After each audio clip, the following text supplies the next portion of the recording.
Hello students, कसे आहात सगळे? तर आजचा आपला विषय आहे कॉम्प्युटर.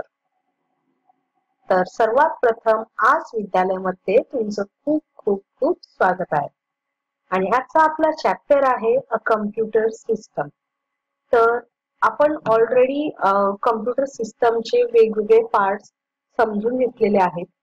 तर कशा पद्धतीने कम्प्युटर काम करतो, कोणत्या रीतीने कोणत्या सिस्टमने कॉम्प्युटरचे काम होते हे आपण पाहिलेलं आहे.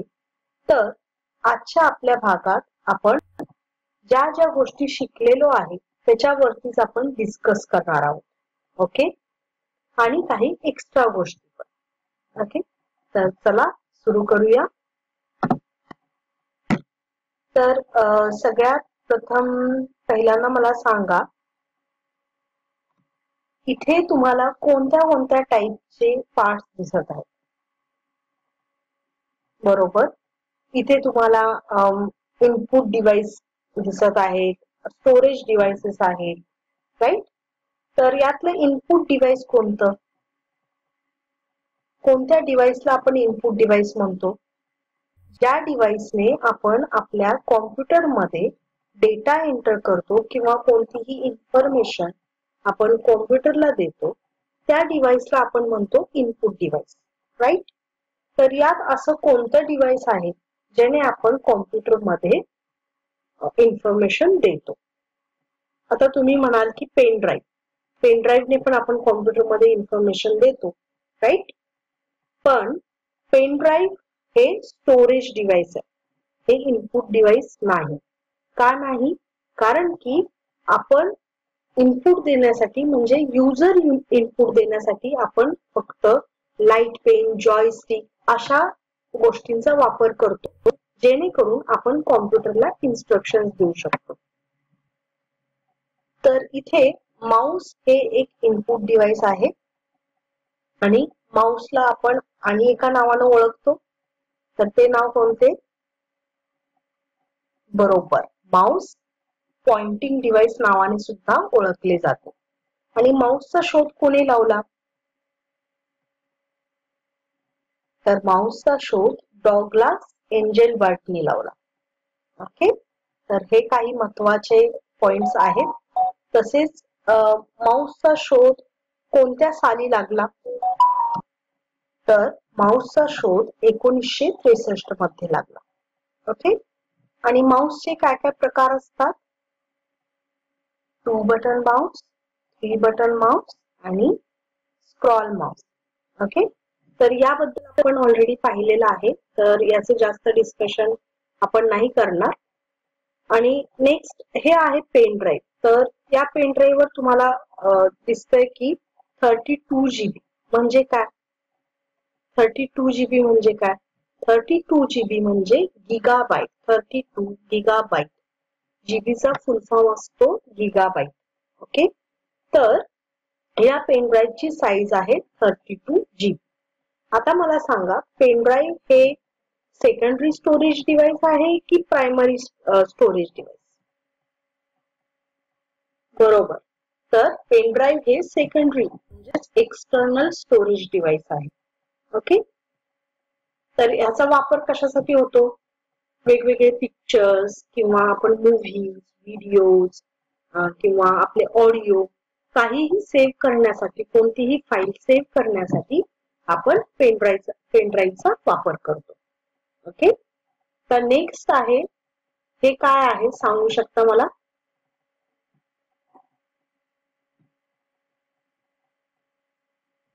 हे डिव्हाइस कोणतं आहे? या डिव्हाइसचं नाव आहे मेमरी कार्ड. ओके, याला म्हणतात मेमरी कार्ड. तर हे कशासाठी यूज होतं? मेमरी कार्ड आपण मोबाईल मध्ये यूज करतो ऍज अ स्टोरेज डिव्हाइस. तर या मेमरी कार्डचं पण आपण मेमरी कार्ड मधून आपल्या कॉम्प्युटर मध्ये सुद्धा डेटा ट्रान्सफर करू शकतो. त्यामुळे याला पण आपण पोर्टेबल स्टोरेज डिव्हाइस म्हणतो. जसे हे सगळे जे आहेत हे पोर्टेबल स्टोरेज डिव्हाइसेस आहेत. ओके, तर या मेमरी कार्डची कॅपॅसिटी किती आहे? 64 GB म्हणजे 64 गिगाबाईट. ओके, आणि याची कंपनी आहे सॅनडिस्क. तुम्हाला वेगवेगळ्या टाईपचे मेमरी कार्ड पाहायला मिळतात मार्केटमध्ये. तुम्ही वेगवेगळे मेमरी कार्ड घेऊ शकता. तर नेक्स्ट आहे आपलं हे डिव्हाइस. याचं नाव काय आहे? येस, याला म्हणतात हार्ड डिस्क. हे आहे हार्ड डिस्क. ओके.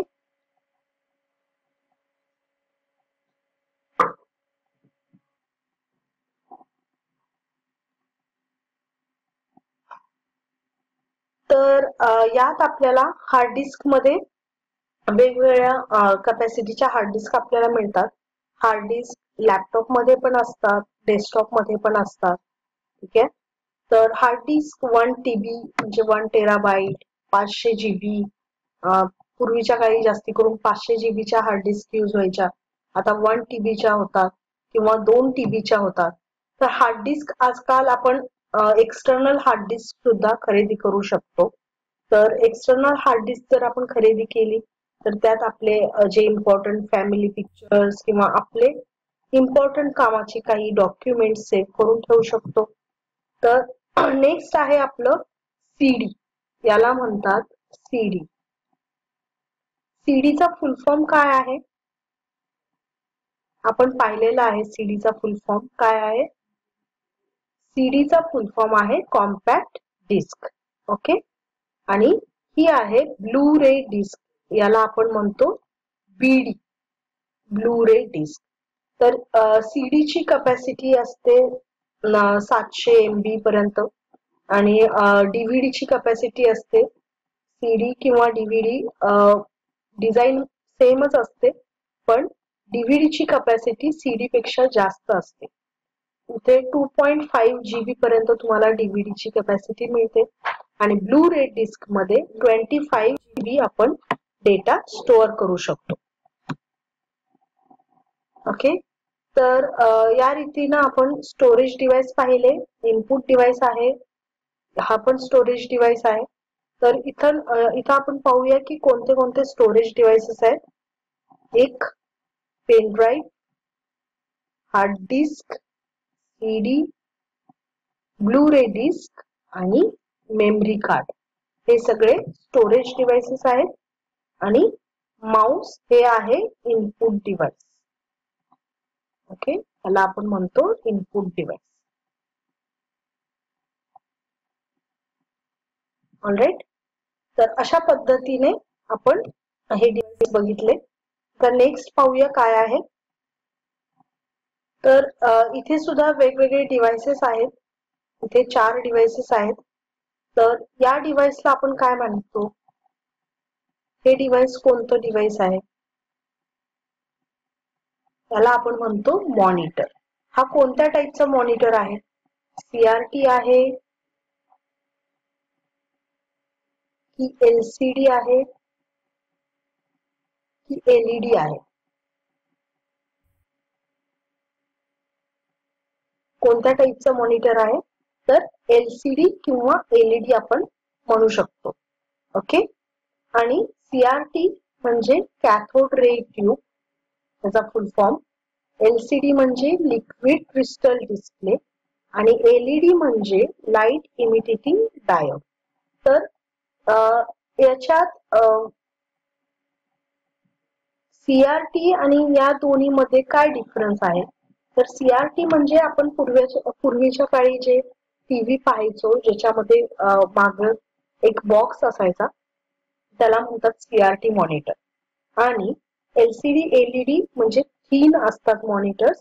त्याची जी स्क्रीन असते ती खूपच स्लिम असते आणि हे काय CRT पेक्षा लाईट कंझ्युम कमी करतात LCD आणि LED मॉनिटर्स. ओके. आणि सगळ्यात जास्त लाईट तुमची इलेक्ट्रिसिटी बचत होते LED मॉनिटर्स मध्ये आणि याची पिक्चर क्वालिटी सुद्धा चांगली असते. ओके. तर अशा पद्धतीने मॉनिटरचे 3 प्रकार आहेत, CRT, LCD आणि LED. तर मॉनिटर हे इनपुट डिव्हाइस आहे का आउटपुट डिव्हाइस आहे? एक्झॅक्टली. मॉनिटर हे आउटपुट डिव्हाइस आहे, कारण की मॉनिटर मध्ये आपण रिझल्ट पाहतो. ओके. नेक्स्ट हे आहे प्रिंटर. ओके. तर आता सांगा, प्रिंटर हे इनपुट डिव्हाइस आहे का आउटपुट डिव्हाइस आहे?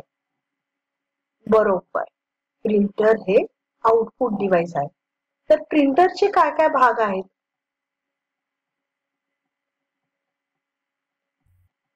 प्रिंटर मध्ये आपण डॉट मॅट्रिक्स प्रिंटर असतो. Okay, dot matrix printer. आणि कोणता प्रिंटर असतो? लेझर प्रिंटर असतो. आणि कोणता प्रिंटर असतो? इंकजेट प्रिंटर असतो. ओके. तर असे हे 3 प्रिंटरचे भाग आहेत: डॉट मॅट्रिक्स, लेझर आणि इंकजेट प्रिंटर. ओके. तर डॉट मॅट्रिक्स प्रिंटर काय असतो? डॉट मॅट्रिक्स प्रिंटर म्हणजे डॉट डॉट म्हणजे तिथे पिन्स असतात प्रिंटर मध्ये आणि त्या पिनच्या साहाय्याने प्रिंट्स होतात. जसे की आपण मॉल मध्ये जातो किंवा बँकेत जातो, बऱ्याचशा बँकेमध्ये तुम्ही बघू शकाल की अशा टाइपचे डॉट मॅट्रिक्स प्रिंटर असतात, ज्यांनी जसे रोल असतो आणि त्याच्यावरती बिल्स प्रिंट होतात. ओके. आणि पूर्वीच्या काळी सुद्धा डॉट मॅट्रिक्स प्रिंटर असायचे, ज्यात डॉट डॉटनी पूर्ण टेक्स्ट ते प्रिंट करतात. ओके. नेक्स्ट आहे लेझर प्रिंटर. यात लेझर बीमच्या साहाय्याने प्रिंट आउट होते. आणि इंकजेट प्रिंटर, इथे पण इंकचे रिबन असते, त्या साहाय्याने प्रिंट होते. ओके. तर डॉट मॅट्रिक्स प्रिंटर खूप स्वस्तात मिळतात आणि लेझर आणि inkjet printer dot matrix printer पेक्षा कॉस्टली असतात, पण त्यांची क्वालिटी चांगली असते. या 2 प्रिंटरची क्वालिटी चांगली असते. ओके. हे printer line by line print करतात आणि पेज बाय पेज पण प्रिंट करतात. तर प्रिंटर पण एक आउटपुट डिव्हाइस आहे. नेक्स्ट आहे आपलं मायक्रोफोन. याला म्हणतात मायक्रोफोन किंवा तुम्ही याला म्हणू शकता माईक. तर हा आहे माईक, हे शॉर्ट फॉर्म आहे, नाहीतर मायक्रोफोन. तर आता याचा काय, मायक्रोफोन इनपुट डिव्हाइस असू शकतो का output? Yes, microphone input device आहे, कारण की आपला जो आपण व्हॉइस रेकॉर्ड करतो किंवा व्हॉइस आपल्या कॉम्प्युटर मध्ये देतो, त्यावेळी आपण मायक्रोफोन यूज करतो. ओके. त्यामुळे मायक्रोफोन हा इनपुट डिव्हाइस आहे. तसेच स्पीकर हे आउटपुट डिव्हाइसेस आहेत. ओके. तर आता आपण पाहूया की हे कोणत्या कोणत्या कॅटेगरीचे आहेत. हे आहे आउटपुट डिव्हाइस, हे पण आहे आउटपुट डिव्हाइस, आणि हे आहे इनपुट डिव्हाइस, आणि हे पण आहे आउटपुट डिव्हाइस. ओके. तर आज आपण काय शिकलो? आपण पाहिलं input devices, output devices, storage devices. तर आणि एक इनपुट डिव्हाइस आहे की कीबोर्ड. जसे कीबोर्ड आणि माऊस हे इनपुट डिव्हाइसेस, आणि याच्याबरोबर जर आपण करस्पॉन्डंट आउटपुट डिव्हाइस पाहिलं तर प्रिंटर आणि मॉनिटर. तसेच मायक्रोफोन जर इनपुट डिव्हाइस असेल तर speaker is the output device. Okay. तर अशा पद्धतीने इनपुट डिव्हाइस जिथे असेल तिथे आउटपुट डिव्हाइस असलंच पाहिजे, नाहीतर तुम्ही रिझल्ट पाहू शकणार नाही. ओके. तर हे झाले आपले पार्ट्स ऑफ कॉम्प्युटर. वेगवेगळ्या टाईपचे आपण पार्ट्स पाहिले. आता आपण अशा पद्धतीनेच पार्ट्सची नावे, कॅटेगरी ओळखू शकतो. ओके. आणि तुम्ही आता याच्याबद्दल आणि जास्त वाचा आणि input devices, output devices search करा, जेणेकरून तुम्हाला आणि नॉलेज मिळेल. Okay. Keep learning. Thank you.